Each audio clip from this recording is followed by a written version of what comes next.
Stunning new developments on the missing jumbo jet.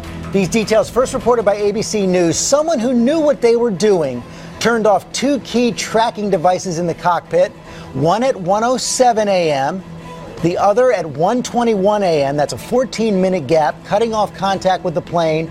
And what this gap suggests is there was no catastrophic failure. It was a deliberate act done by someone taking over this plane. And what it also says is that those extra 4 hours after that last contact mean that the plane could have flown anywhere for thousands of miles.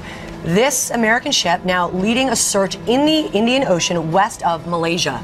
And David Curley is here today with all this brand new information. Good morning, David. Good morning, George. This is a massive expansion of this search area. If you look at the map, 4 hours at 600 miles an hour, you're talking about a 2,400-mile area that now could be considered part of the search zone. But we have also learned from U.S. sources that they believe some of the communication systems, as you mentioned, were intentionally turned off at different times, meaning this was not a catastrophic failure.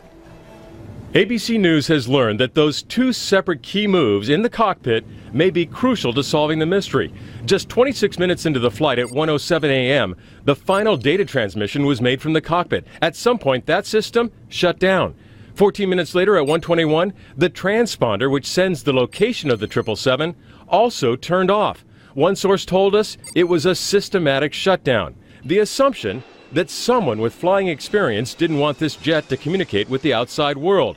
Our sources tell us one feature that apparently cannot be manually turned off is a ping feature, which is part of a data health system for the aircraft. If the plane had disintegrated during flight or suffered a catastrophic failure, it's expected all three signals, the pings, the data messages, and the transponder, would stop at the same time. In the case of Malaysia Air flight, the ping continued hourly, our sources say, for 4 hours after the flight disappeared off radar.